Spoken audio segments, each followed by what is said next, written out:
individually, kapag merong malapit at sasabi na, ano, we are all here in this shit hole because of you, and sinasabi ko din, I'm sorry. I'm sorry, but sabi ko sa kanya, kung bigyan ako ng Diyos ng pagkakataon, yan lagi yung sagot ko. Kung bigyan ako ng Diyos ng pagkakataon, bawiin ko lahat yan. Hindi ko bawiin yung nangyari, bawiin ko yung dapat para sa bayan. Alam nyo, next na lang kay Martin. Pero si Martin talaga is an embarrassment for the Philippines in the global stage.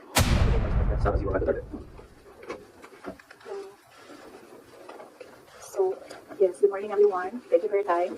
Ako na lang mag-moderate. Okay lang. So, saan ba ako magsisimula? Magsisimula ako sa, you have to bear with me ha. We start with 2021. Doon tayo magsisimula sa 2021. So, doon muna tayo kay PRD, then mag-move tayo kay BBM, and then we move to Martin Romualdez, and then merong isang person of that triangle, hindi muna natin siya i-mention because I'm waiting for more information coming out doon sa House probe bago ko i-mention yung pangalan niya, and then siguro a little of confidential funds. Okay? Okay. So, 2021. Kasi madami ang nagsasabi na we are on this road to perdition. Our country is on this road to perdition because matigas ang ulo ni Inday Sara. Hindi siya makinig sa tatay niya. Kung nakinig siya sa tatay niya, tumakbo siyang president. Hindi nangyayari itong nangyayari sa bansa natin ngayon. Hindi lang yan isang beses na narinig ko, madaming beses. Even kapag pumupunta ako sa mga iba't ibang lugar, diretso ako sinasabihan ng mga tao, hindi ka kasi nakinig sa tatay mo. Or they would say, one time nasabihan ako, it's all your fault. Alam niyo kasi, I don't like talking about my life. I don't like talking about my feelings. I only want to talk about my work. Kaya hindi ako nagsasalita. Pero ganito yung nangyari. PRD never ever asked me to run for president. Yan yung totoo. 7 times niya ako pinuntahan sa bahay ng nanay ko, sa bahay ng asawa ko. Hindi siya talaga nagsabi sa akin na tumakbo ka for president. In fact, sinabi niya sa akin, huwag kang tumakbo for president. Kasi, nanggaling ako dyan, mahirap siya na trabaho, anak kita, naawa ako sa iyo to go through what I had to go through. Yan ang sinabi niya sa akin, paulit-ulit. And sino ang witness ko? To say na totoo ang sinasabi ko, yung nanay ko. Because sa 7 discussions na yun, nandoon ang nanay ko parati nakaupo, nakikinig, hindi nagsasalita. There was only one time, one discussion na nagsalita yung nanay ko. Nilagay ko yung nanay ko doon para makinig siya sa aming dalawa ni PRD. So, on the hindsight, maybe ginamitan ako ng reverse psychology ni PRD, hindi ko alam. Siya lang ang nakakaalam kung bakit paulit-ulit niya sinabi sa akin, huwag ka tumakbo for president. Kung magkaroon kayo ng pagkakataon na tanungin niyo siya bakit. Another proof na hindi ako sinabihan ni PRD na tumakbong president, he left me document, 2 papers in a folder. Unfortunately, naiwan ko sa bahay namin ngayon. Dala ko siya dito sa Manila para ipakita sa inyo, pero naiwan ko siya sa bahay. Ang nakalagay doon, so maybe the next time na magkita-kita tayo lahat, dalhin ko siya. You can read, but you cannot take photos. You cannot take videos of the document. Nakalagay doon, in gist lang. Sa left side, nagsasabi siya doon, hindi si PRD. Hindi si PRD ang sumulat nun, ibang tao. Nagsasabi yung tao doon, Sara should not run for any position. Dapat si Bongo ang tumakbong VP. Yun yung nakalagay sa left side na document. Nakalagay sa right side na document, Sara should not run for any position. She should endorse Bongo Rudy Duterte for President and Vice President. So yun yung proof ko. Yun yung dala-dala ni PRD na document nung very last meeting namin. Dala niya yung document na yun. So yun yung proof ko na hindi talaga nagsabi si President Duterte na tumakbo ako for president. And even if nagsabi siya, hindi din talaga ako tatakbo for president. Maaga ako nagsabi sa inyong lahat. Sabi ko, I don't know kung may mga media pa at the time na nandito ngayon. Sinabi ko, huwag niyo naman na akong tanungin about the presidency para hindi pa ulit-ulit yung tanong. Antayin niyo na lang January 2021. Pagdating ng January 2021, paalam ko sa inyo ang decision ko kung tatakbo akong president o hindi. And true enough, January 2021, maaga ako nagsabi sa lahat, sa taong bayan, na hindi ako tatakbong president. Unfortunately, hindi naniwala lahat. Kasi sinasabi ninyo, yan yung track ni President Duterte. Hindi ako tatakbong president, hindi ako tatakbong president. And then, nag-substitute siya. But, yes, anak ako ni PRD, and yes, meron kayong nakikita sa akin na nakikita ninyo sa kanya. But I am a different person. Yung mga anak ninyo, hindi yan clones ninyo. Meron yan silang sariling pag-iisip, meron yan silang sariling kapasidad, meron yan silang sariling damdamin. Yun yung unfortunate part noong announcement ko noong January 2021 na hindi ako tatakbong president. Walang naniwala kasi sinabi nila, gagawin lang niya kung ano yung ginawa ng tatay niya. Hindi. Desisyon ko yun na hindi talaga ako tatakbong president. Because at that time, ang gusto ko, pangarap ng lahat siguro na mayors, maka 3 consecutive terms ka as mayor. Okay. So, klaro na yun. May questions doon? Yes, ma'am. Sabi sa inyo. Sino po yung nagsulat doon sa folder? Unsigned siya, walang pangalan. And I think, sinadya nila na wag lagyan ng pangalan yung dalawang letters. Kasi it was really a Sarah bashing document. It did not say anything nice about me. So, I think sinadya nila na hindi sabihin sa akin kung sino yung sumulat ng dalawang documents. How did you feel when you received those documents? Wala naman akong problema sa sarili ko. Alam ko kung anong kakayahan ko, alam ko kung anong kapasidad ko, alam ko kung ano yung kaya kong gawin. So, ano man yung sabihin nila, ng dalawang tao na yon, hindi siya nakaka-apekto sa akin. Yes, yun. Sige. Good morning, Michael Fergus. Why are you telling all these details to us now? What's the context? Ang context nito is the sit-down that I promised everyone. Sabi ko na mag-sit down ako. Merong mga questions noon na sinabihan ko kayo na it needs a sit-down. Pinut-off ko yung sit-down na yun. Sabi ko nga, I don't like talking about my life. So, hindi ko siya ginawa. Related siya sa letter A, PBBM's deception claim versus VP SD. So, kailangan mo kasi sabihin sa inyo ang simula hanggang ang huli. So, chronological order ko siya para maintindihan niyo yung kwento. Siguro yun yung deception. Actually, nung narinig ko yung deception, naisip ko pa, hindi ko na siya sasagutin. Kasi, for the love of God, presidente ka na. Importante pa ba yung nararamdaman mo? Di ba kapag presidente ka, hindi na importante yung pagod mo, yung luha mo, yung fatigue mo, yung stress mo, hindi na siya importante. Because when you are president, importante dyan, yung nararamdaman ng taong bayan. Yung bansa. Yun yung naisip ko when I heard it na, parang talaga may panahon ka mag-isip about deception ng isang babae dyan. Ang dami mong oras. Hindi ba dapat iniisip mo na yung mga taong gutom? Yung presyo ng gasolina? Yung darating na Christmas, kung sino yung maka-afford ng spaghetti, ng mango float, ng mga importante sa Noche Buena, ng mga bahay-bahay. Di ba yun yung... So may panahon ka talaga na mag-isip na, this girl. So, inisip ko, hindi ko nasasagutin. Sabi lang hindi ako nag-cocaine, pero sobrang lamig niya na yung sipon ceremony of issue. O, huwag niya lang ina-answer kasi sa sobrang dami natin. Tissue lang, sir, may panyo ako. Ayoko ng panyo. Huwag niyo i-observe kasi sobrang dami natin. Mamamatay tayo dito pag walang aircon. Kasi hindi iikot yung hangin. Okay, hindi ako umiyak, hindi ako nag-cocaine. Malamig yung aircon. Okay. So yun, hindi ko na siya sasagutin. Kasi naman, hindi naman siya mahalaga sa bayan. Pakialam natin sa kung anong nararamdaman ng president at vice president, di ba? Ako gani, sabi ni Saya pa, dawat-dawat raman na. Di ba? Dawat-dawat raman na. Ako, ginatira ko nila kada adlaw. I am a subject of a Mega Millions PR attack. I am a subject of a House Committee hearing. Pero hindi na importante yung nararamdaman ko dyan. Ang mahalaga, matuloy namin sa Office of the Vice President kung ano yung sinabi namin na gagawin namin. Diba? So, I don't understand why we're talking about feelings. So, hindi ko na siya sasagutin. And then, sabi ng mga tiga Davao, nandun ako sa Davao nung lumabas yung reception na yan. And iba-iba na yung reaction ng mga tiga Davao. And lahat, hindi maganda yung reaction. Yawa na, siya na'y nangilad, siya pa'y nangbudol, siya pa'y magagnaw, na musulti. Na I was deceived.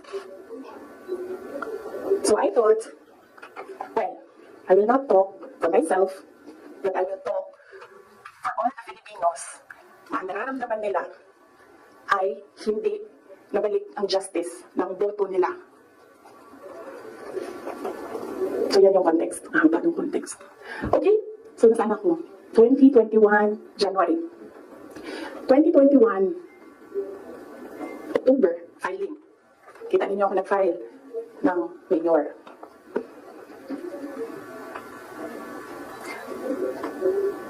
Mayor talaga yung tatakbuhan ko. Masakit sa akin na narinig yung mga tao na we are disappointed in you. Kasi sa pagtakbo pa, hindi mo na siya tanaganing kung inggan ka sa mga tao nga, daganday, mudagan na lang ka. Mudagan ka. Mudagan ko, presidente, inganyan mo tabo. Nagkaroon ako ng SWOT analysis para lang takbo hindi. Diba? Lahat ng pumapasok sa opisina ko when I was mayor, meron akong paper nakahati ng ganyan. Okay, ikaw, you give me a pro and a con. You give me a positive and a negative running for president. Ganyan yung ginawa ko. And unfortunately, mas madaming negative kaysa sa lumabas na positive. And honestly, sa totoo lang, sabihin ko sa inyo, ang number one doon na positive, ganito lang. Ganito kasimple. Pangarap ko, magkaroon ng effigy na sinusunog. Totoo yan. Because I feel na parang, wow. Sino ba sa inyo, sino ba sa atin ang ginagawa ng effigy? Diba? Sino ba sa atin ang meron talagang tao na hindi matutulog ng ilang araw para gagawa ng effigy tapos susunugin? Diba? So naisip ko, when I become president, meron pong effigy. And sasunugin nila, ay magpapapicture ako doon. Kasi hindi lahat ng tao merong ganun sa buhay nila. And then another positive was, mapupuntahan ko na lahat ng sulok ng Pilipinas. Makikilala ko na lahat ng mga tao, mga kababayan ko sa Pilipinas. Mapupuntahan ko lahat ng mga bansa na madaming Pilipino na nagtatrabaho doon, na tumutulong sa ekonomiya natin dito sa bansa. One of those positive things na nalista doon. Na nasabi ko, kung makapunta ako doon sa kanilang lugar, baka naman ma-inspire sila na gawin kung ano yung ginagawa sa Davao City. At the time, bago ako bumaba for mayor, Davao City, nabayaran namin yung utang ng Davao City. 0 ang utang ng Davao City. Number 4 kami sa competitiveness across the country among all HUCs. Number 8 kami sa pinakamayaman na syudad. Insurgency free kami. Ang dami naming awards. If I remember the number right, 117 awards ang 2016 namin until 2022. Ang mga recognition namin sa lahat ng ginawa namin sa Davao. Hindi na nila kami matalo sa most child-friendly city in the Philippines. Nag-Hall of Fame na kami sa Davao. So naisip ko, baka naman, kung mapuntahan ko yung ibang lugar, naisip nila na, pwede yan dito sa amin. That will improve the quality of life of our kababayans. So anyway, saan ako? October, nag-file ako. Pagdating ng 8 October, after deadline ng filing, tumawag sa akin si Senator Amy Marcos. Sabi niya sa akin, pwede ka ba tumakbong Vice President? Sabi ko sa kanya, alam mo, hindi ko pa narinig ever na sinabi sa akin na tumakbo akong Vice President. Sabi ko, bakit mo ako nire-request ngayon na tumakbong Vice President? And I'm happy that she was honest enough to say, kasi matatalo kami ni Lenny kung hindi mo dalahin ang Bisaya. It was very straightforward. Now, it was all about winning, sabi niya sa akin. So sabi ko sa kanya, Bisaya naman din nato ang istoryahan din tawagan ninyo si Bato de la Rosa. him to slide down to VP. Tumatakbo siyang president. And then ang answer niya was na. And then I told her, well, ask PRD to run as your vice president. And then she said, well, that's a closed book already kasi tumatakbo si PG. So, ask PG to run as your vice president. Mga Bisaya na tanan. And then she said na, I don't think kayanin na manalo kami kay Lenny. And then I said, ask Manny Pacquiao to slide down. He's already running for president. And she said, we already did. And Manny Pacquiao told us that God asked me to run for president. So how can you argue with God? Totoo yan. I don't think she will deny that. Very straightforward naman si Senator Amy Marcos eh. Mainit na siya ngayon. So, I said, sabi ko, it's never been talked about. I need to talk to my family and I need to see kung mananalo ba ako for vice president. Because I've never seen my numbers as vice president. And then she said, okay, let's talk about it. And then, early November, nandun ako sa Cebu. Pumunta ko sa Cebu, nakita niyo yun, di ba? For an event. And, nandoon din sila. Hindi ko alam kung bakit sila. When I say sila, si BBM, si Senator Amy. And, nag-request sila ng pag-usap din. So sabi ko, okay, mag-usap tayo. Nagkita kami sa bahay ni Martin Romualdez. Kasi gusto ko umextend na ni Martin Romualdez kung magawa siya ng party ko na birthday. And then pag-upo ko doon sa, I think you see the pictures. Upo ko sa couch na sabi ko si BBM. Sabihan ko siya, huwag ka maniwala sa kanila. Huwag ka maniwala sa mga taong nagsasabi sa'yo na tatakbo akong president. Hindi ako tatakbong president, sinabi ko na yan.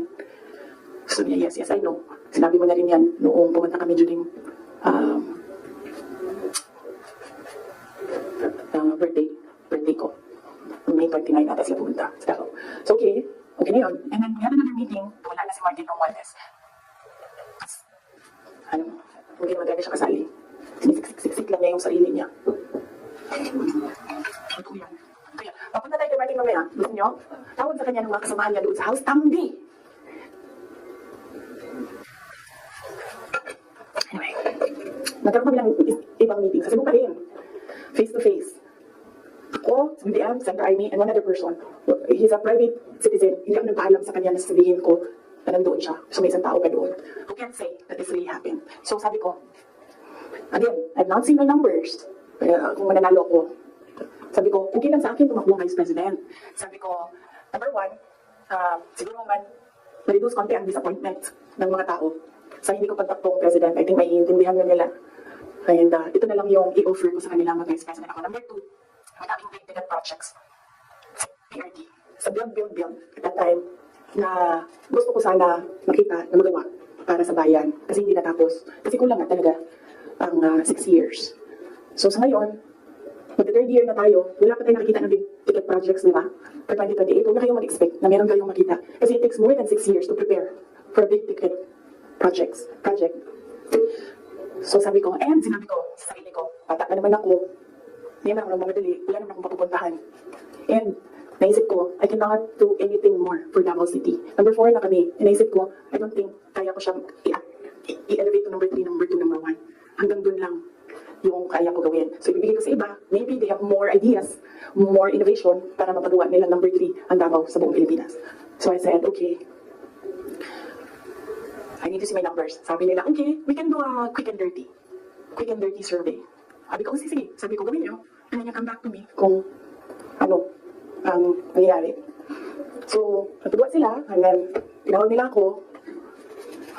Sabi nung nag-survey, ito yung survey. Okay naman. Sabi nung nag-survey, huwag lang kayong maghiwalay. Mananalo kayong dalawa. Ito yun. Hindi pwede mag-picture. Pero pwede kayo pakita sa inyo mamaya.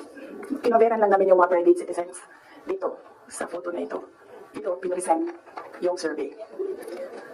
May cover lang yung mga tao na private citizens. Hanggang dito, Senator Amy, Governor Claudio Bautista, Congressman Claudio Bautista, former Mayor Luigi Quisumbing, Attorney Vic Rodriguez, Inday Sara, infamous Vice President BBM Sandro Marcos. Pwede nga tingnan mamaya, tawal mag-picture ha. Okay. So sabi ko, okay, balikan ko kayo, kasapin ko pamilya ko. Kinausap ko, mama ko, kinausap ko yung dalawa kong kapatid, si Paulo at si Baste. Umupo kaming apat. Sabi ko, takbo kong Vice President, ito yung mga rason. Sabihin niyo sa akin, bakit hindi ako tumakbong Vice President? Wala kasi nga sinabi. Ang sinabi lang ng mga kapatid ko, anong matulong namin sa iyo. And then sabi ng nanay ko, okay, sige. And then, sumulat ako ng letter, in-address ko kay PRD. Sinabihan ko yung kapatid ko, si Baste, kinausap ko siya. Sabi ko sa kanya, kaya mo ba ang gawing number 3 itong Davao City? Kaya mo ba ang saluhin? Kasi kung hindi mo gusto, hindi mo pa kaya, hindi ako tatakbong Vice President. Sabi ng kapatid ko, kaya ko, gagawin namin.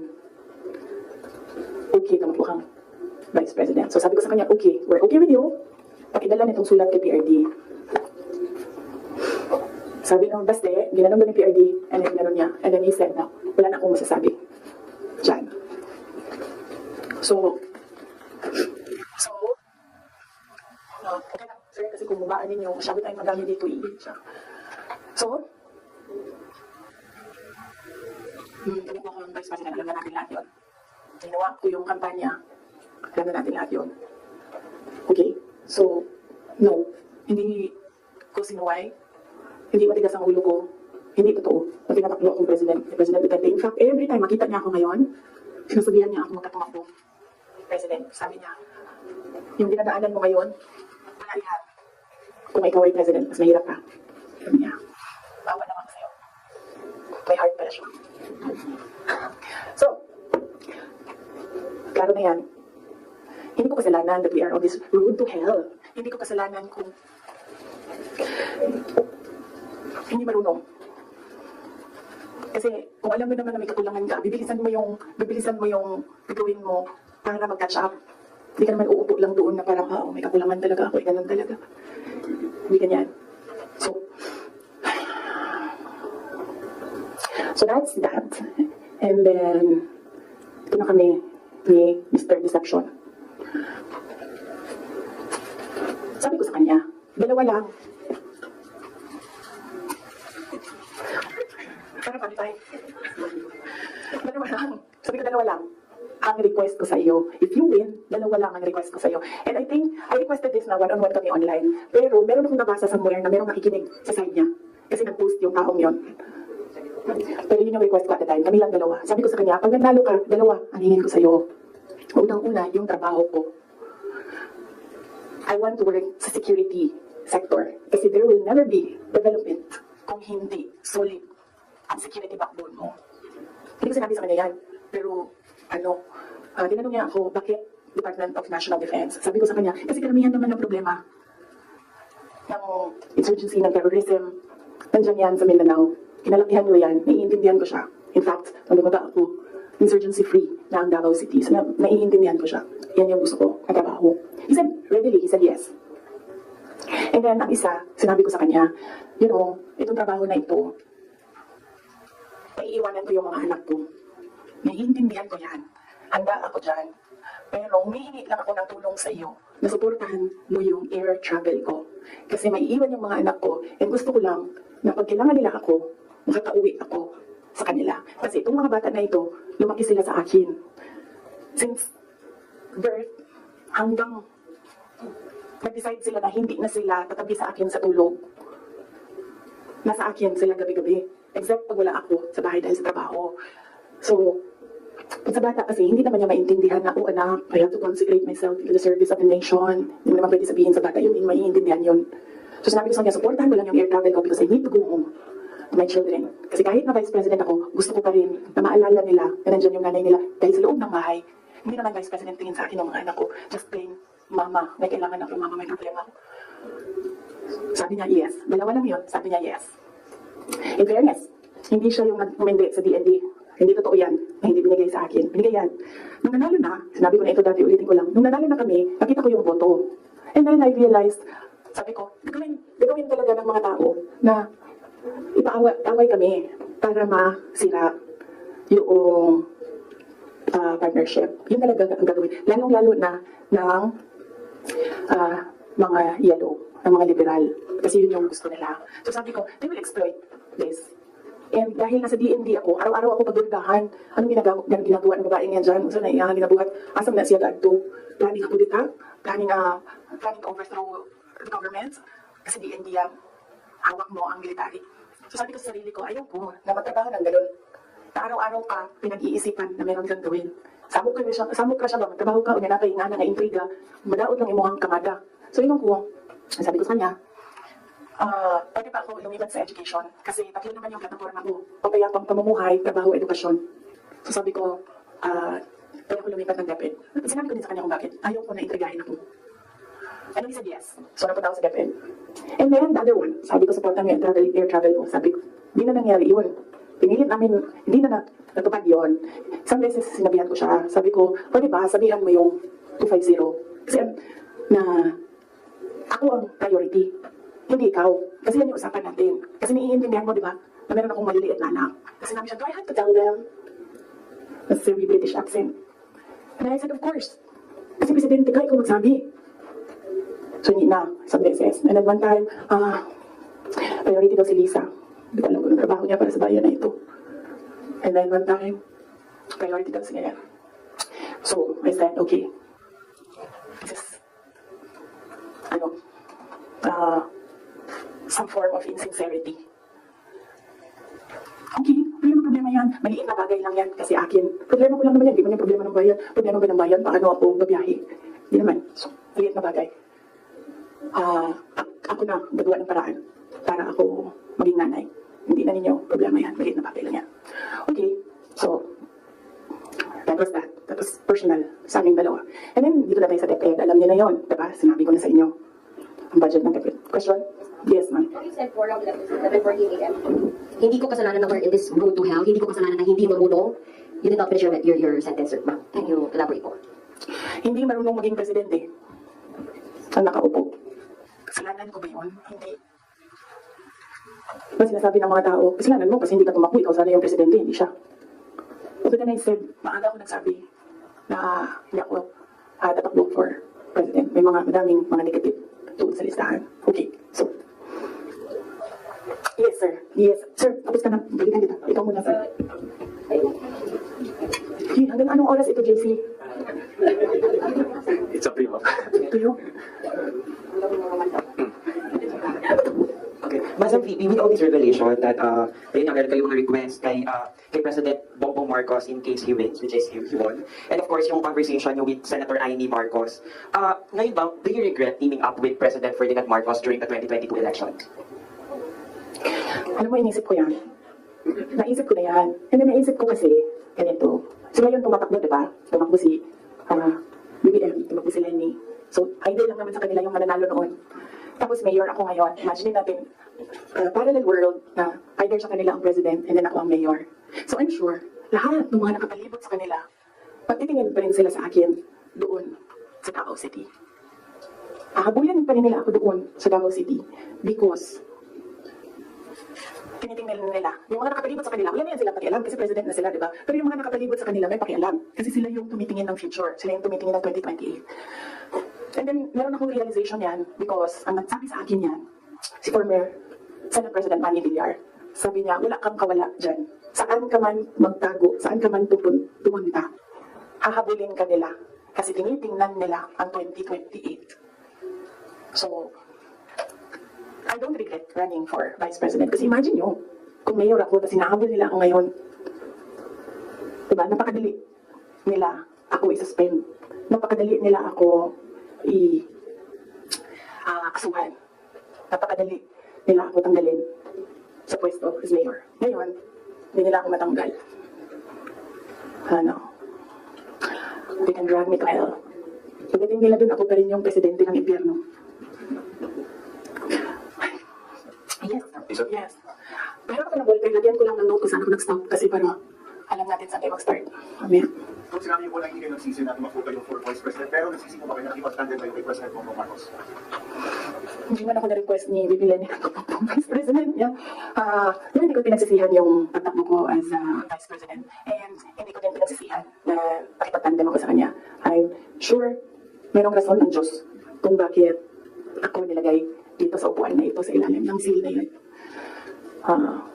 Para rin siguro sa kanya, para kay BBM, or para sa bayan, hindi ko alam kung anong rason ng Diyos. Sometimes, or all the time, hindi natin nakikita ang rason ng Diyos, nakukonect na lang natin siya kapag meron ng ibang nangyari sa buhay natin. Siguro, yun yung rason. Para, ganito, bullshitin ko sila ng bullshitin. Bullshit kayo lahat. Drag me to hell. Sorry ha, sila muna ha, kasi di pa sila nakatanong. Good morning, VP. Since wala po kayong intention to run for Vice President from the very beginning, can you say na napilitan pa talaga kayo and without yung call ni Senator Amy, masasabi niyo ba na nagamit lang kayo para lang manalo si President Bongbong Marcos sa pagkapangulo? Napilitan, hindi. Very rational yung decision making ko sa pagtakbo as Vice President, sinabi ko kanina. Ganun din ginawa ko, nilista ko yung positive, nilista ko yung negative, nandun yung positive, sinabihan ko yung pamilya ko, tell me the negatives. So, ano yung isang tanong? Nagamit? Yes. Clear naman yun. Tinanong ko, bakit ako?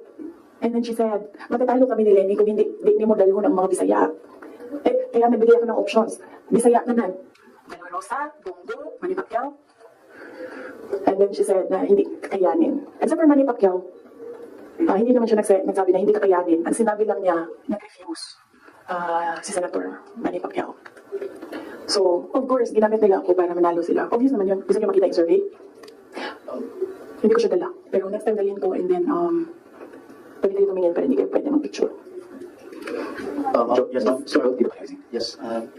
Ma'am, good morning. Ayong magtanong. So, natanong mo, ma'am, sa tingin mo, ma'am, dapat tumakbo na lang po kayong presidente. Hindi rin. Kung pagkabalikin ako, tatakbo kang Vice President. Lagay ko dyan. Lag nito hell. Mo Marlene po from Radyo sa Estrella. Here po, ma'am. Yes, ma'am. Ma'am, having said na hindi mo kasalanan na hindi marunong maging presidente, yun ako po ngayon, ibig sabihin ba hindi po kayo kontento sa trabaho po ni Pangulo? Kaya nga, umalis ako, di ba, sa administration. Hindi ko na gusto yung mga naririnig ko doon. Hindi ko na gusto yung mga nakikita ko doon. Kayo, kung gusto niyo ng pera, natatakot kayo na. Huwag niyo na ako isali. The reason why, noong 2016, ito sidebar na lang ito, hindi ko kasali na, ay natagal nito. Huwag na yan. Sige. Hindi. Hindi ko na gusto. Kung presidente niyo siya, okay lang. Ako, hanggang vice president lang ako. Hanggang number 2 lang itong bansa na ito, wala itong number 1 para sa akin. Yes. Kaya, Ma'am. Yes, ma'am. Hi, ma'am. Kanina po kasi sinabi niyo na, ma'am, here. Yes. Kanina po kasi ma'am sinabi niyo po na hindi ka naman po inask ni VP Lenny para maging vice president niya. Did you somehow wish na sana inask ka na lang po niya na maging vice president niya to run alongside her? Hindi, ma'am. Uy, nauupo, umidaog sila ni Gukman. Maghihapon na nila si PRD, di ba? Mag-ICC gihapon na nila. Samot na. Si Trillanes o si Lenny, magkaupan man na sila. So kung presidente si Lenny, ilahagapon ng ICC. Alam niyo ba bakit hindi umuusad yung ICC? Kwento ko sa inyo next time. Masyado na kayo madaming material. Pwede natin i-cut ito.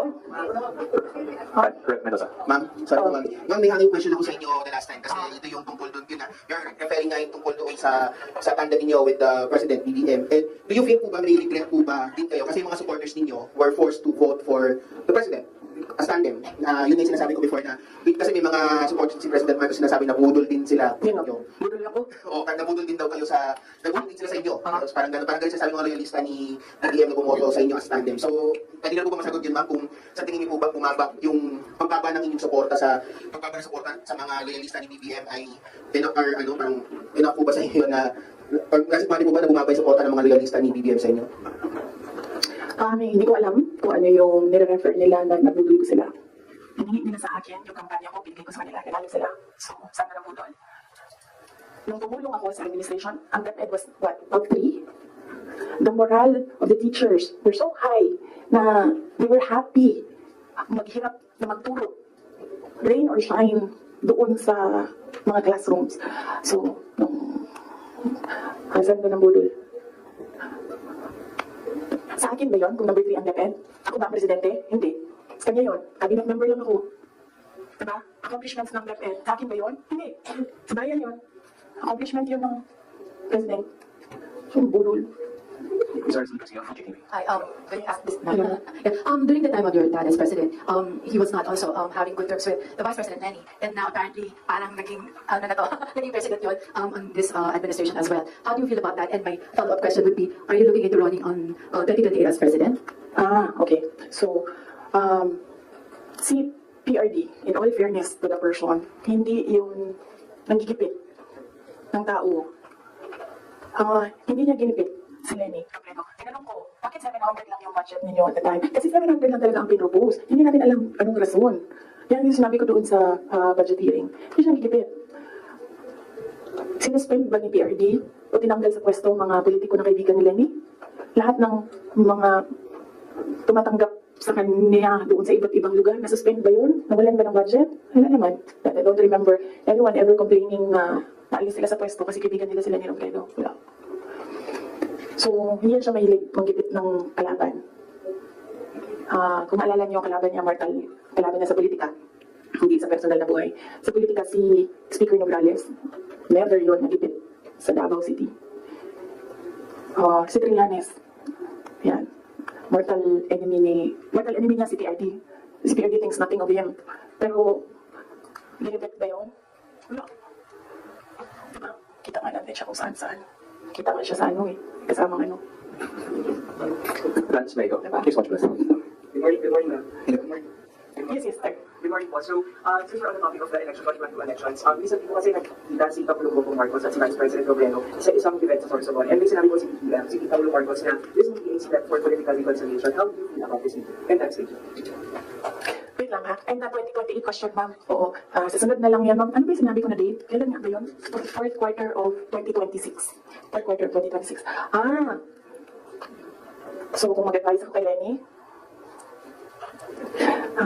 Ma'am Lenny, manood ka ng aking sit down. Yan lang. Wait, hindi ko na ituloy. Good morning po, Vice President. Ang papa niyo po, ang naggawa ng desisyon against all Filipinos na nilibing si Marcos Sr. sa Bigyan ng mga Bayani. Ano po nangyari ngayon? Nakalimutan na po ba ng nakaupo ngayon? Maraming salamat. Hindi ko alam. Pero isang beses sinabihan ko talaga si Senator Amy. Sabi ko sa kanya, kung hindi kayo tumigil, hukayin ko yung tatay ninyo. Itatapon ko siya sa West Philippine Sea. Sinabihan ko si Senator Amy. One of these days, pupunta ako doon, kukunin ko yung katawan ng tatay niyo, tapon ko yan doon sa West Philippine Sea. I don't think sumagot siya. Hindi ko maalala. Nandun pa yun sa group chat. Merong mga nakakita. Yun ang tao. Pero Senator Amy naman, kilala niyo naman siya, diba? Diretso siya magsalita. Hindi niyan, hindi siya sa sincere person. Saan na tayo? Yes, sir. So, sa change hindi mo naman gawing presidente. Presidente na nakaupo kayo. You-mentioned na hindi mo na gusto yung mga nakikita, naririnig when you were there. And second question mo, genuinely curious because you had a long narration of what transpired from 2021 until 2022. There was a lot of negotiating, there was a lot of political discussions of who to run, who will step down. But I'm genuinely curious now, where's the public in all of these discussions? Where did you ever discuss policies, platform? Because it's as if it's political families discussing the future of the country without regard for the public. And you mentioned that public of all these, of this principle is to give justice to the 30 million plus Filipinos who voted for you, President. Yes, oo. Unahin ko muna yung last question. Last question was, hindi ko alam sa kanila. I mean, you should ask the President kung ano yung platform niya. Pero very clear yung platform ko. It was continuity of build. It was mapayapang pamumuhay, edukasyon, at trabaho. Very clear. And when I won, it was still mapayapang pamumuhay and trabaho and edukasyon, all related to security. And noong hindi ko nakuha yung overarching na sector, I focused on education. Siguro yan na rin yung sagot sa unang question mo. Paano ko nasabi na i-substantiate ko yung sinasabi ko? I don't ever remember may platform siya na sinabi anong gagawin niya para sa bansang ito. Hindi niya sinabi ano ang gagawin natin sa food security. Wala siyang sinabi kung anong gagawin natin sa inflation na darating. Kasi alam naman natin na at the time na darating yun eh. Kasi nakikita na, na-forecast na siya. So yan yung pagsisubstantiate ko sa sinabi ko. I don't ever remember, may plataforma siya, I don't ever remember him discussing kung ano ang gagawin sa problema ngayon. Alam niyo noon, yung pumunta na ako sa 7-Eleven, expensive yan na tindahan, diba? Ay, sorry, 7-Eleven. Pero yes, expensive sila. Kasi, ano sila, go-to, mabilis kang kabili, nandun yung kailangan mo. 1,500 ko noon. Bili na ako ng corned beef, bili na ako ng tinapay, bili na ako ng ano-ano. Ngayon, ang 1,500 ko, tsokolate na lang ang mabili ko. Tsaka ice cream. Wala nang corned beef, wala nang tinapay. So, yes. Just a very quick follow-up. The conversation happened between you and Senator Amy. You mentioned that Hindi kasi conversation yun eh, group chat yun. Tapos, noong banat sila ng banat, sinabihan ko na talaga siya. Sabi ko, one of these days, hukayin ko talaga yan. Tapon ko yun, stay in siya, tatay ninyo. Okay, so pwede tumuloy na muna tayo, ha? Kasi gutom na ako. Oh, Ma'am, Kelly Cordero po from Bawang Radio. Ma'am, since sinabi niyo po na hindi niyo nagugustuhan po yung mga malaki rating ni BBM, kung i-rank niyo po, in a scale of 1 to 10, 10 is the highest, ilan po ang rate niyo sa performance po ni BBM? sinasabi ko kanina, Atan is the highest one lang ang rating niya. Sabi ko lang kanina, diba, kung kayo gusto niyo, kung wala man akong problema, pwede na lang ako isali. Ako, hanggang number 2 lang ako, wala yung number 1 ng Pilipinas ngayon. Kung meron man, ang daming number 1, iba-ibang direksyon sila. Smart pala. Ang follow-up lang po, since you mentioned na President Ferdinand Marcos, you don't remember at all him discussing with you kung ano yung platform niya when he ran for the presidency. Pero kayo po ba, did you insist na parang sa part ninyo, this is what you want for the country? Yes. Oo. As kanya or sa tao? Sa kanya po, nung nag-discuss kayo na dapat pumiplatforma tayo. Kasi naman, di ba, expectation mo, pag tumakbo yung tao, meron siyang sinasabi na gagawin niya. And, pasensya na. Pero nung nakaupo ako doon at the time, doon nakikinig sa kanya. And narinig ko lang, sama-sama tayong babangon muli. Parang yun lang yung naririnig ko. And when you say, sama-sama tayong babangon muli, you will do something to make this country the best that it can be. Kasi sama-sama tayong babangon muli, di ba? So, ibig sabihin mo lang may iiwan. But apparently, madami ang naiiwan ngayon. Yun lang naririnig ko noon. Ang mali ko ata is nag-assume ako na when you say sama-sama tayong babangon muli, gagawa ka ng mga bagay para sa bayan at para sa taong bayan. Nag-assume ako na ang gagawin niya ay mas maganda pa, mas maayos pa, mas magaling pa sa lahat ng dumaan na presidente. Sir, ako din kaganyan sa'yo. Tapusin na natin ito. Otherwise, hindi pa tayo matapos ngayon. Babalik tayo bukas sa Petro. Ma'am, ikaw lang yun at ako, ma'am. Sila, they want a weekend, ma'am. Wait na. Yes, sir. Yes, sir. Yes. Yung sa political reconciliation ko ni President Marcos pati ni dating former Vice President Lenny Robredo, hingin ko lang po siguro yung assessment nyo na bilang kayo nga po, tumakbo kayo kasi ginamit kayo para manalo laban kay Lenny kasi nga natatalo na raw sila. So sa tingin nyo, bakit po kaya ngayon nakikipagkita? Bakit ngayon nagkakaroon ng movement towards political reconciliation habang nag-aaway kayo? Oo. Sabi, di ba, sinabi ko na yan ng budget hearing, ako na lang ba na isa naiiwan dito? Ako na lang isa naiiwan dito. Nagsama-sama na ang mga dayuhan, huwag niyo akong tanungin na, mga foreign policy, mga dayuhan, mga NPA, mga smuggler, mga drug addict, ang mga yellow, liberal, at sino yung isa? Administration. Sama-sama na yan sila lahat. Ako lang na naiwan dito sa kaya nga ito lang ang lamesa natin. Kasi ako lang mag-isa lang. So what? I think, di sila ganahan siguro sa kuha. Tungalig di sila ganahan sa kuha. Na ako mga insecure. So, ang tagline ng OVP is para sa Diyos, bayan, at bawat pamilyang Pilipino. Hindi na po ngayon. Starting today, ang tagline ng OVP is drag me to hell. Salamat isang kuros. Tama na. Tutuloy ko pa yung aking may Papunta pati ka may take like this. After this, let's allow the Vice President to speak here. Oh. Salamat isa. Yes, sir. I just wish to have a question. If you didn't join Unity as a vice president 2 years ago in the election, do you think BBM could not elected? And do you think that was better without for people of the Philippines? And also, do you feel your contribution was underestimated or ignored by the administration? Contribution to the campaign, the election. Okay. If I did not run, would he have won? I do not know. I've not seen his numbers without my number, but I'm sure their side has seen his numbers against Lenny Robredo, with and without Sara Duterte. So, I've not seen it.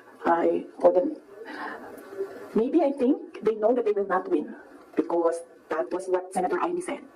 We cannot win against Lenny Robredo without Visayas and Mindanao. Yes. The other question is... Do you think if you agree in a unity, BBM would not be elected? Is that better result for the people of the Philippines? Now do you think? If I wouldn't know as well. I wouldn't know if we would be in a better place if Lenny Robredo is president. Something that is speculative. So I cannot answer the question if we would be in a better place if we had another president, not BBM. And also, do you think your contribution, electoral contribution, was underestimated or ignored by the country? Yes, I believe so, because we are here today because he said he was deceived. So yes, I believe yes. And they've been saying that in their communications. That, in fact, ayaw ko i-mention ang pangalan niya, so I just mentioned his initials, LG. Yan ang sinasabi niya. She did not bring anything to the table. When in fact, I am here sitting down today to tell everyone they needed me. I don't need them. So, sabi ko kanina sa iba, haba yung 2016, balik tayo 2016. Kanina, nasa 2021 lang tayo ngayon. Balik tayo 2016. Maalala ninyo, ayaw tumakbo ni President Duterte ng president kung hindi ako tatakbo mayor. Ulit-ulit niya yan sinasabi, hindi ako tatakbo. Kasi si Inday Sara ayaw niya tumakbo mayor. Because humindig na ako sa politika noong 2013. Sabi nila, tumakbo kang congressman. And I've never liked legislation. I'm better at execution. So, sabi ko, no, hindi ako tatakbong congressman. I'd rather work sa law office. So, 2016, sabi ko, no, I'm done. Bahala kayo kung ano yung gusto niyo. But he said na, no, I cannot run kasi ayaw ni Inday Sara tumakbo. Ayaw ni Inday Sara tumakbo ng mayor. And then, Idilit ako ni BG, said some things, pinatawad ko na siya ngayon. He said some things doon sa akin. And I said, okay, sige. Kung yan ang gusto, PRD, tatakbo akong mayor. You know the reason why? Ayaw niya ng ibang tao. Ako lang ang gusto niya. Because I don't take bullshit from anyone. Even President Duterte. That is the reason why. So, I will not take their bullshit. Bullshit sila. Silang bullshit. Bullshit. May I request the parents to give context doon sa sinasabi ng Vice President. Alam ko, nakikita, naririnig ng mga bata, pero bigyan nyo na lang ng konteksto na sometimes people curse. Ano na? Oh, so DepEd. So, personal, and then, bakit ako nag-resign, umalis sa administration, DepEd. Alam niyo na yun. Sinabi ko na yan, 2 tao lang nagkukontrol dyan. Ulitin ko lang mabilis. Si Santico, Juan Romaldes. Kita natin yan.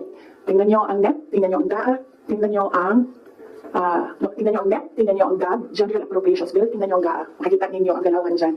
Hindi na siya kailangan ng expert. Sundan nyo lang kung ano yung nagbabago. Anong isa pa? Na-proof ko dyan, yung AKAP. Diba? Nagtalo sila sa AKAP. Sinasabi ng mga senador, hindi mo namin nakita ganoon eh. Sabi ni Sandy ko ano. O diba? Pinirmahan nyo, digital signature ninyo, pinahiram ninyo, pinirmahan nyo yan. Andun yan. Wala nang backup na nangyayari. At sa akin lang, presidente ka, diba? So you have the full cabinet of experts, finance experts, nandyan sa iyo. So nakikita nila. Oh, President, Mr. President, ito po yung NEP natin. Pero pagdating po sa GAB, ganito na po yung nangyari. Di ba magtatanong ka na, ano nangyari? Bakit naging ganito? Diba? O ako lang ba yun? Well, kung ako yun, gano'n. Ano nangyari? Bakit ganito na ang GAB? O pagdating ng Senate. Ano nangyari? Tingnan nyo. O bakit ganito na? Pagdating ng BICAM. Diba? Merong daming insertions. Walang paper trail, and then suddenly sa BICAM nandoon na. Uy, di ba magtatanong ka? O bakit ganito? Ano lang ginagawa sa budget? Pero hindi ba nakita yun ah? Hindi ko lang alam kung alam niya. But there is an expectation that alam mo, kasi ikaw ang nag-submit ng NEP. Eh nakita mo kung anong lumabas na DAA. So there is an expectation na alam mo kung anong nangyayari sa budget. So mayroong president na, okay, ito yung NEP. Then after a few months, okay, ito yung DAA. Yung mandarin ko, alam niya kung anong nasa page 2. So, that's the budget. Ang huli is yung taong bayan. Okay? So, pwede ba, pag nakita niyo siya, sabihan niyo siya, alam niyo, don't ever mention her name or say na I was deceived by her, ganyan. Para hindi tayo nagdinito ba? Ayoko yung pag-usapan, yung mga ganito na bagay. So, sabihin niyo sa kanilang lahat, huwag niyo na lang magitin yung pangalan niya kasi pag binanggit niyo yung pangalan niya, lalabas yung God me to hell press con. Pwede naman sana tumahimik na lang, no? Kung bakit sana kailangan mo pa sabihin na, nabudol niya ako. So, pambayan.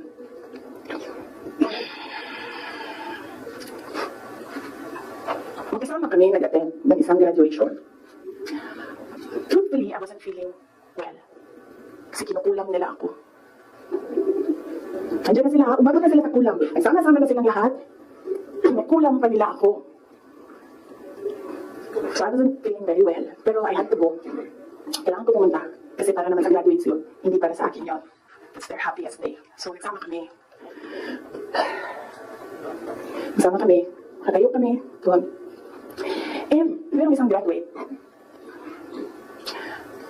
na alam niyo, para sa akin, there was some sort of inappropriateness sa ginawa ng bata. Pero bata ito eh. So ikaw din, meron ka din dapat sana sigurong pag-intindi kung saan nanggagaling yung bata. And ang reaction mo, ang response mo, should be so that the child will learn a lesson. So meron isang graduate. Sabi ng graduate, Mr. President, can I have your watch as a graduation gift? And narinig ko, sabi ako, diba? Narinig ng katabi ko. Narinig mo, katabi ng katabi ko. But apparently, this guy, hindi niya alam kung ano isasagot niya. So ang ginawa niya, pinaulit niya sa bata. What did you say? So this time, syempre bata, hindi niya alam ba saan yung pinulit ng bata. Louder this time. Mr. President, can I have your watch as a graduation gift? Nasagot niya. Why? Why will I give you my watch? At that point, may sakit na ako. I wasn't feeling very well. Nandun lang ako, nakakatayo ako doon kasi may gamot ako. Gusto ko, kaungarin yung ulo niya ba? I realized, toxic na yung relationship. And it did not help na itong dalawang katabi ko, tumawa pa. Pinagtawanan pa nila yung bata. And I saw the humiliation sa face ng bata. I wanted to help him. Gusto ko sabihin sa kanya, itong relo ko na lang, relo ito ng Vice President, ito relo ng Presidente, pero I hope this will do. And then I realized na baka mas lalong mapahiya yung bata if I do that. So I just imagined myself cutting his head. Gusto ko, ganun din ang gusto kong gawin sa mga katabi ko. So na-realize ko, toxic na ito. One of the graduation, hanapin yung footage, makikita niyo doon yung mukha ko. Tsaka mukha niya. I-lip read niyo yung sinasabi niya. Like, hanapin niyo yung footage, ma'am. Magtrabaho kayo konti, mag-research kayo. So, gusto ko sabihin sa kanya, bago ko tanggalin ang ulo mo, yung batang yan yung magpapakamatay para sa bayan natin. Nag-aral yan ng 4 na taon, naghirap yan ng 4 na taon, walang tulog araw-araw para mag-training kasi mamamatay yan para sa bayan natin. Yan yung batang yan, ang mapuputulan ng daliri dyan sa fiasco ninyo sa West Philippine Sea. And then, nagkakisend. So, na-realize ko, toxic na, di ba? Ganyan na yung imagination mo. Ang imagination mo, sinasakal mo na yung tao. And then I said, this is over. Tapos na. And then, so hindi pa natigil. Yung sa Tamayong, sa barangay Tamayong, sa Davao, alala nyo, pinupuk nila yung mga tao dun. Pinampas, pinupuk. Doon sa Diversion Road ng Davao City, pinirgas nila yung mga tao dun. Isang tao lang ang hinahanap mo ha, bakit mo puppukin yung 30? Bakit mo inirgas yung 100? Paano nag-surrender yung tao? Di ba kinausap lang? Kinausap lang siya. Mag-surrender ka, and then he said, okay, I will surrender. So anong purpose na puppukin nyo? Yung tao na hindi naman niya alam na saan si Pastor Kibuloy, nandun lang siya, nagtatrabaho, doon siya nakatira. Anong purpose? Anong purpose na i-teargas mo yung tao for expressing his desperation, his frustration, his anger? Para lang maghanap ng isang tao na in the end, paano nag-surrender? Kinausap. Nag-surrender siya. Kinausap siya. Walang napukpok, walang natirgas, walang nasaktan. And then, kailangan nyo talaga ganunin ang mga tao. And then I said, it's all over. So, umupo ako, with the table ko sa DepEd at the time. And then, sabi ko, sarili ko, okay, let's go to hell. So, bang ginagawa nila? Balik tayo dun sa yung political reconciliation. Ang gusto nila, hindi ko sinasabi silang lahat ha, si Martin Romualdez lang. Ang gusto ni Martin Romualdez, president, pakita ko yan sa kanyang mata noong ilang oras na tayo, 1 hour and 31 minutes na yun nandito.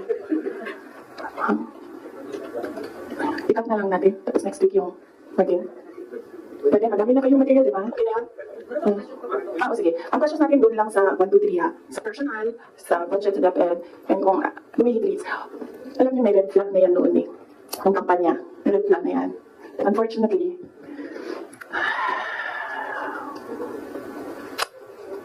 hindi ko naisip na gano'n kalala yung insincerity. Nananampanya kami. So pag nanampanya ka, meron talaga yan. Natural yan na magdala ng papel. Ganito. Pag ikaw politiko ka, alam mo na yan. Pag may magdadala yan ng papel. Sometimes, ganito, naka-envelope. Sometimes, folded paper maliit. Iba-ibang ano. So, dami tao, may isang matandang babae. Dala siya. Tinignan niya, ayaw niya tanggapin. Ayaw niya kunin yung papel. So, ang ginawa ko, para that person will not feel bad, sabi ko, ako na lang. Ginawa ko. Mabilis lang kasi yun. Kasi, ano yan eh, motorcade. So, mabilis yan.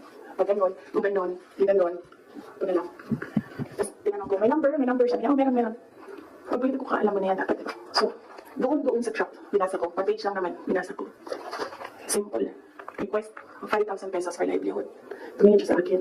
Sabi ko, ako na bahala dito. Maliit lang na bagay ito. Ito na. Sabi niya, okay, sige. Yan lang. Alam mo yun, maliit na bagay yan ba? Kunin mo. Sahin mo. May number dyan. Tawagan mo. And then you say, okay. Ano ang mga documents na kailangan namin? Okay, bigyan mo. And then, okay, complete documents. O yan, tapos. Ano mga, for some people, wala lang yung 5,000. But for other people, 5,000 is everything. Merong governor ngayon, hanapin niya siya. Hindi siya nag-BBM. Kasi, at first ayaw niya sabihin. Kaya ayaw sabihin yung pangalan niya kasi ayaw niya talaga ikwento. Pinilit-pilit namin siya. Bakit ayaw mo mag-BBM? Bakit ayaw mo mag-BBM? Ayaw ko sabihin kasi yung kasama ko. Pero, may kasama ako. And then, bakit ayaw mo mag-BBM? Sabi nung kasama ko, kausapin natin ito. Upo natin itong governor na ito. Okay, sige. Bakit ayaw mo mag-BBM? Sabihin mo sa akin. Bakit ayaw mo? Ganun din ang kwento ng governor. May ibang version lang, konti. Hindi straightforward na ganun. Ang kwento ng governor, siya nakita ko. May auto eyes kasi ako yung nag-escort sa kanya. For that reason, hindi ako magbibigyan. Okay, sabi niya, okay, bigyan magsara ka na lang. Sabi niya, sige, ikaw walang problema.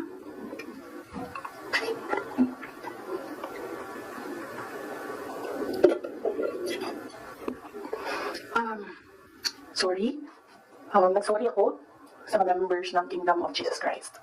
Kasi I asked them to support President Marcos during the elections.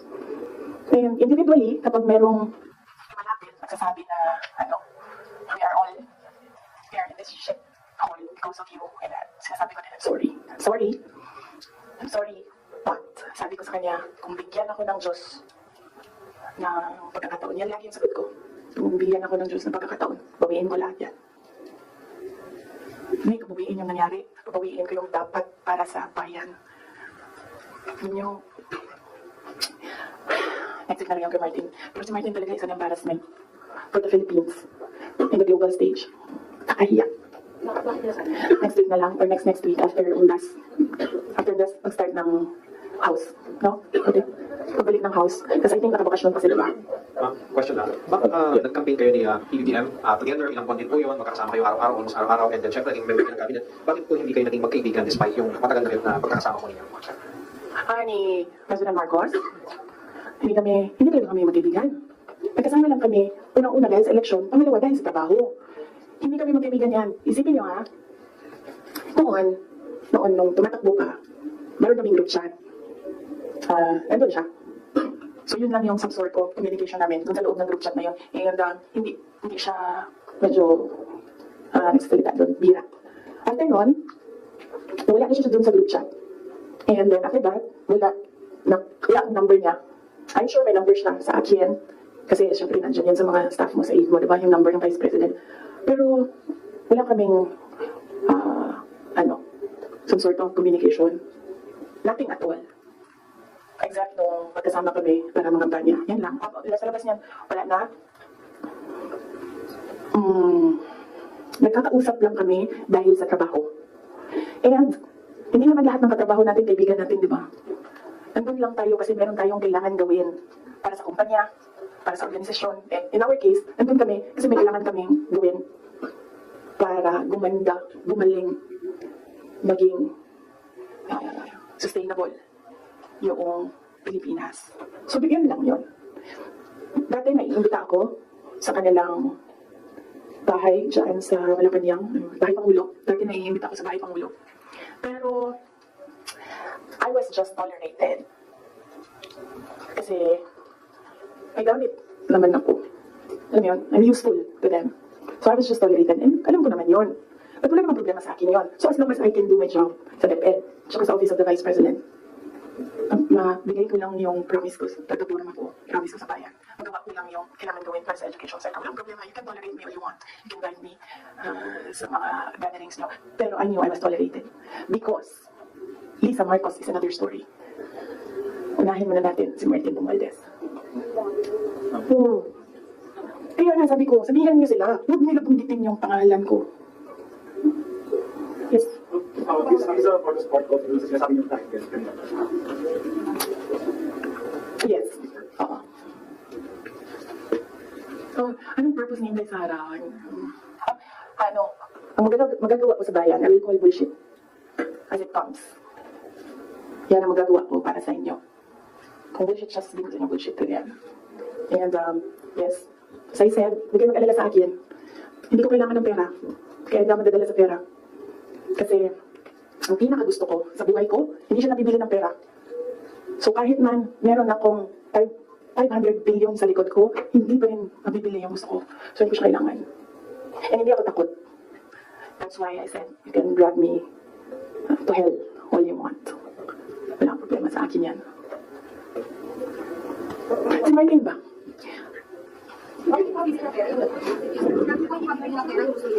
Ayaw ko sabihin, masyado ng personal yan na masakit na nga sa akin na kailangan ko magsalita from, kwento. Masakit na nga para sa akin na ikwento ko from 2016 to 2021, anong nangyari sa mga group chat na yan, yung mga papel na yan, masakit siya. I don't like talking about my life. Gusto niyo pag-usapan ng pagbabago campaign, replanting namin? Ayaw niyo. I understand naman ng 2022 o 2023, kasama kayo lagi ang Speaker Martin Romualdez na may si BBM. So, yes. Why, parang bakit tapos yun nga, before yung nangyari yung resignation sa lakas, after ng resignation sa lakas, nakita pa kayo ni BBM na kamigin daw or holding hands kayo ni Martin during one of his foreign trips. So, why biglang nasuklang kayo bigla kay Speaker? At the time, na-ambush niya ako ni Martin. Tingnan mo yung footage. Di ba nakaganyan yung kamay ko?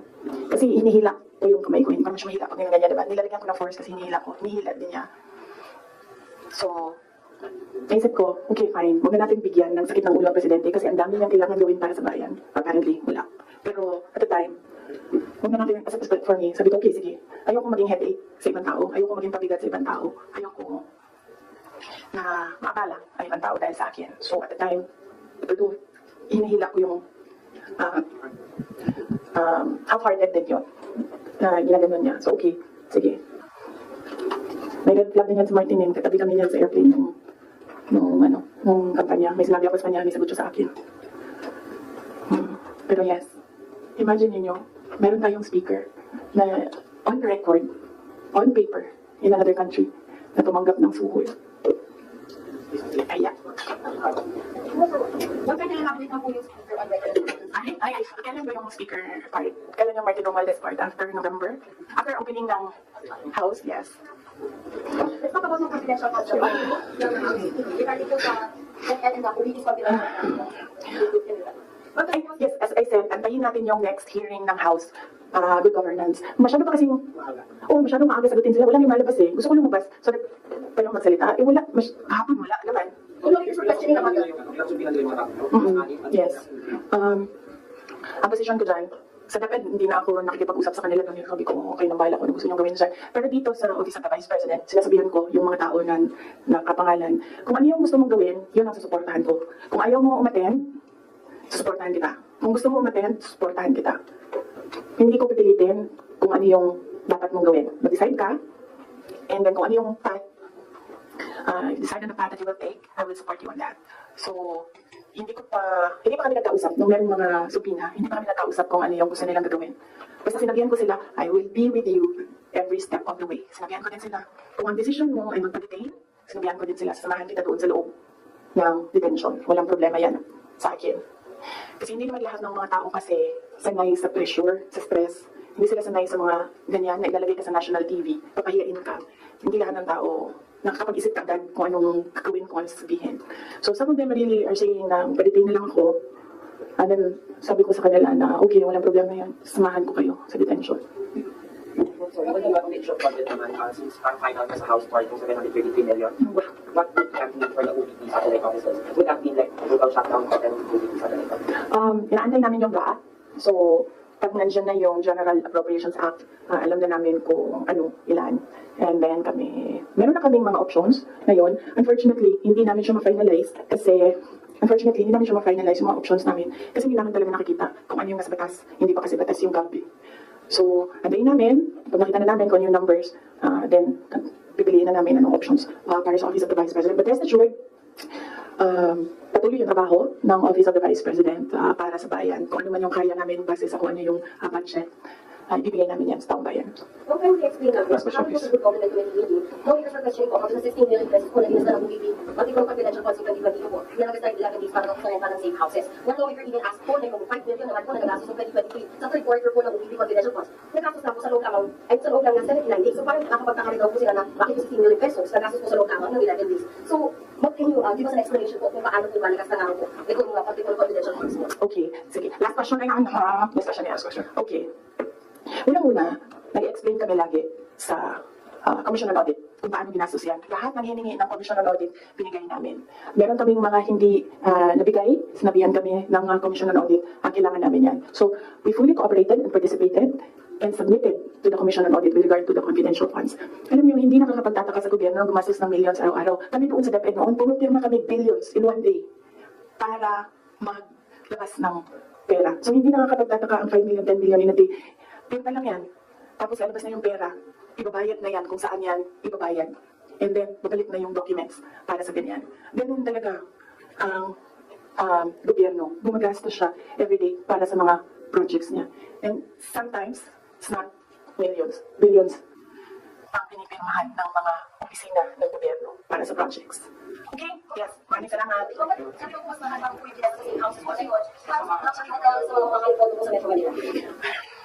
Kasi ang ginagawa nila, nag-audit na sila. Kaya ako hindi sumasagot doon sa kanila. Kasi ang ginagawa nila, sila na yung nag-audit.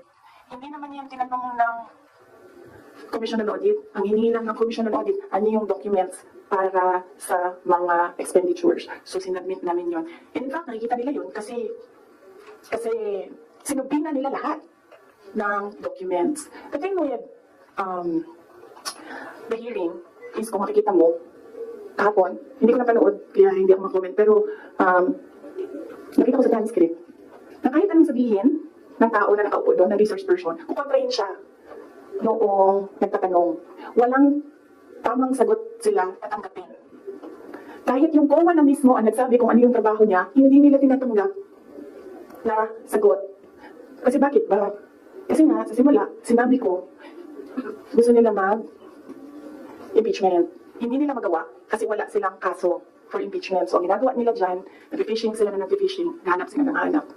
Alam nyo, before ako umupo, alam ko, impeachable officer ako. So, binasa ko yan. Ano ang impeachment? What are impeachable offenses? Ano ang pwedeng gawin mo na ma-impeach ka? Binasa ko yan lahat. Si BBM, sabihin ko sa inyo, may listahan ko ng 5 bagay na impeachable offense niya. Pero sa tingin niyo, pagkasa? Diyan sa house? Of course, hindi. Diba? Ano? Last question. Hindi ba kayo nakapagod? I mean, grabe ang energy ninyo.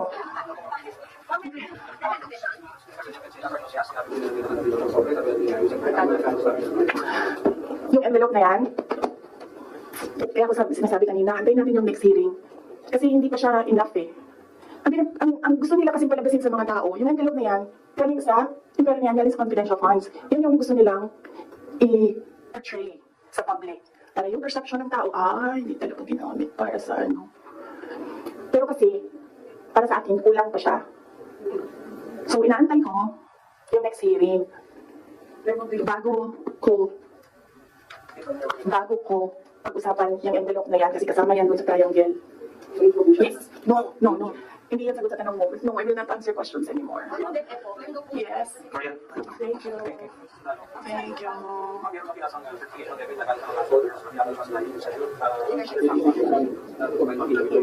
Hindi ginamit ang confidential funds sa AFP. Hindi din siya ginamit sa YLS. Ginamit siya sa supporting information doon sa mga areas kung saan may nakuha na reports na at risk ang mga bata. Walang binigay na CF sa AFP, walang binigay na CF sa YLS. Yung YLS lang ang tinanong. Sinabi namin, ito yung areas at risk. Sabi ng AFP, okay, gawa namin ng paraan. Based on information we gathered doon sa bata. Antayin natin yung next hearing, antayin natin kung ano yung sabihin doon, tapos isa-isahin natin siya. Okay. Yes. Thank you. Sino nagsabi ng Constilo? Kanina, may narinig ako dito, nagsabi, ano? Ikaw? Law student naman. Walang year. Law student? Kumaan na kayo sa political law, sa impeachable offenses, impeachment? Siya, tanongin niyo siya. Alam niya yan, pinag-aaralan niya eh. Nakikita niya ngayon eh. Thank you. Salamat, magandang hapon. Okay.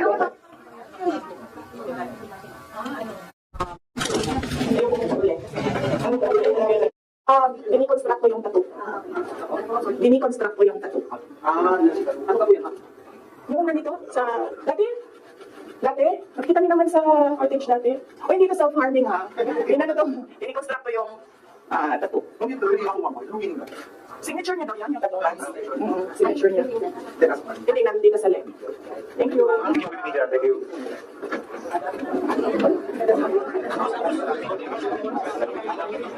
Guys, you can have your lunch at the other side.